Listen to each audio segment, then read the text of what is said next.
Assalamualaikum warahmatullahi wabarakatuh. Ketemu lagi di channel Tukang Muslim.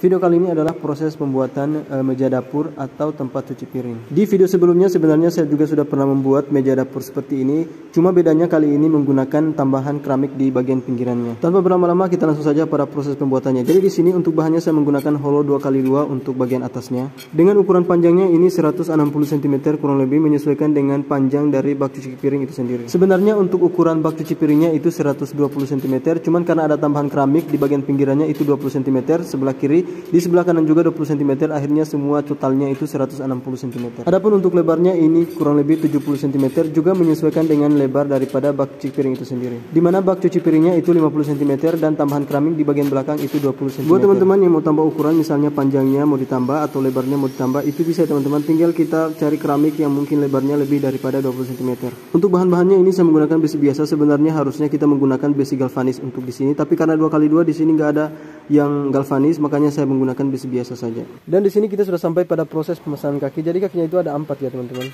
Untuk ukuran tinggi kaki di sini saya kasih 80 cm sesuai dengan pemesan.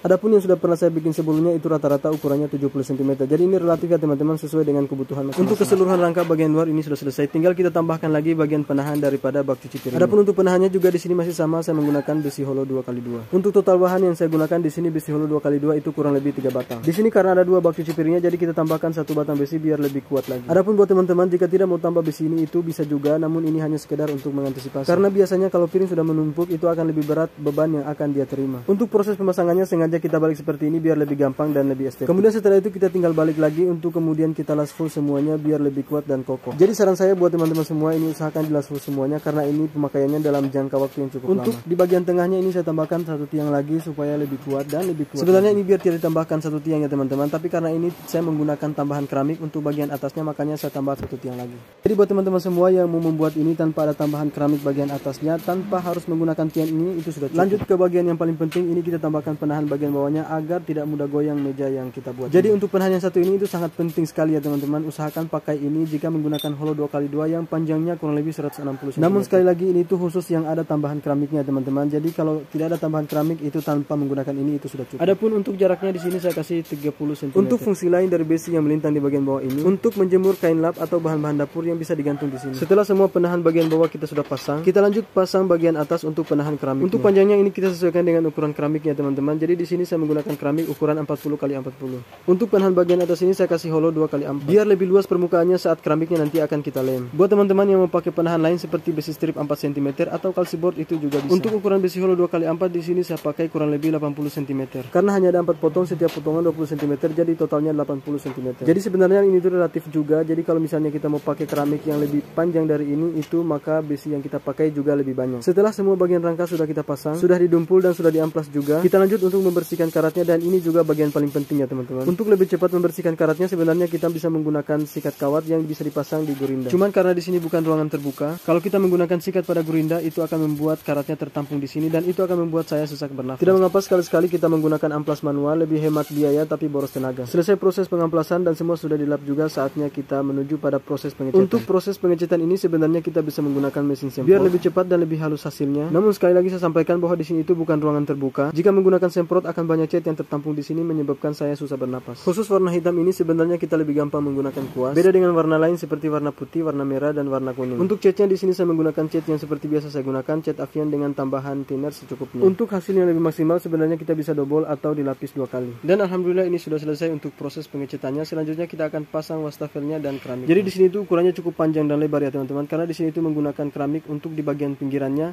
dan bak cuci piringnya juga pun menggunakan yang 2 mata. Untuk bak cuci piring kali ini itu sebenarnya bisa jadi inspirasi meja makan. Jadi kita itu makannya di samping tempat cuci piring, jadi habis makan langsung piringnya dicuci. Tapi karena ini bukan untuk meja makan, jadinya keramiknya hanya ukuran 20 cm. Lumayan bisa menyimpan tempat sendok, tempat gelas dan lain-lain asal bukan tempat wisata. Jadi untuk keramiknya ini kita susun dulu semuanya, kita pasang di sini sebelum kita lem. Untuk lemnya di sini saya menggunakan lem silikon seperti yang saya gunakan sebelum-sebelumnya. Adapun untuk pemasangan wastafelnya biar lebih kuat itu saya tambahkan paku ripet. Buat teman-teman yang mau lihat proses pembuatannya itu sudah ada di video saya sebelumnya. Perlu saya sampaikan juga, mungkin ada dari teman-teman yang hanya mau pasang rangkanya tanpa menggunakan tambahan keramik, itu bahan yang kita pakai hanya menggunakan kurang lebih 1 batang besi. Itu untuk yang 1 mata, adapun yang 2 mata seperti ini itu kurang lebih 2 batang. Buat teman-teman yang penasaran ini di sini saya menggunakan lem apa, sebentar saya akan perlihatkan. Dan ini dia lemnya. Jadi lemnya ini tuh lem silikon yang biasa digunakan untuk kaca. Saya belum terlalu tahu, mungkin ada lem lain yang lebih kuat kuat dari ini, namun menurut saya ini sudah cukup lebih kuat untuk merekatkan antara keramik dan besi. Mungkin ada dari teman-teman sekalian yang tahu ada lem yang lebih kuat dan lebih murah dari ini, itu silahkan tulis di kolom komentar. Adapun untuk saya pribadi, saya lebih suka menggunakan lem ini karena ini itu sudah terbukti sangat kuat. Jangan lupa teman-teman sekalian like video ini jika suka, share jika bermanfaat, dan jangan lupa dukung channel ini dengan klik tombol subscribe. Dengan klik tombol subscribe itu sudah cukup membantu kami agar lebih semangat membuat ide dan konten kreatif berikutnya. Walaupun tanpa subscribe, sebenarnya saya akan tetap membuat video ini karena ini adalah bagian dari hobi saya. Selain untuk menyimpan file yang jumlahnya cukup besar, juga untuk mempromosikan barang atau produk yang saya buat. Oke teman-teman sekalian, kita lanjut. Jadi ini adalah proses pengeleman untuk pinggiran-pinggirannya, karena di sini ada lubangnya, jadi kita akan tutupi semua bagian-bagian lubang agar air yang merembes saat kita cuci piring itu tidak jatuh ke bawah tapi jatuh ke atas. Maksud saya jatuh ke arah dimana dia harus mengalir. Untuk proses selanjutnya itu silahkan tonton terus videonya. Saya sudah bingung mau ngomong apa. Daripada bingung, terakhir saya mau sampaikan ini masalah keramiknya. Jadi untuk ukuran keramik di sini saya menggunakan 40 x 40 dipotong 2 menjadi 20 cm. Sebenarnya kemarin saya mau pakai 25 x 50 cm. Cuma setelah saya periksa ternyata masih ada sisa keramik yang ukuran 40 cm. Akhirnya itu saja yang saya manfaatkan daripada beli yang baru. Untuk keramik yang saya gunakan di sini itu kurang lebih 5 lembar. 5 lembar atau 5 buah atau 5 piece, ya itulah pokoknya. Untuk lubang yang besar seperti ini kita sebenarnya bisa menggunakan 2 kali lem. Jadi lem yang pertama kita hanya taruh di pinggirannya, kemudian yang kedua kita tutup semua bagian-bagiannya.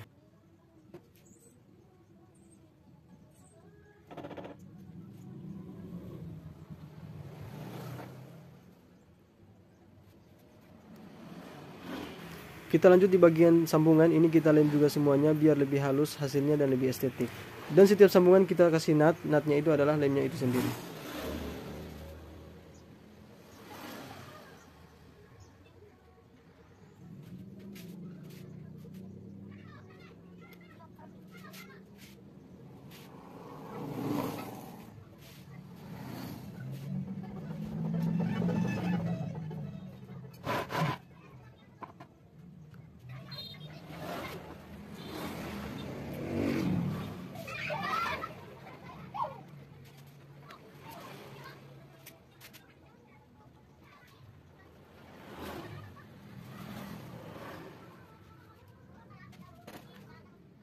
Dan seperti ini dia hasilnya. Jadi untuk pemasangan wastafelnya itu sudah ada sebenarnya di video sebelumnya. Jadi di video kali ini saya tidak perlu lagi membuat video tentang pemasangan wastafelnya.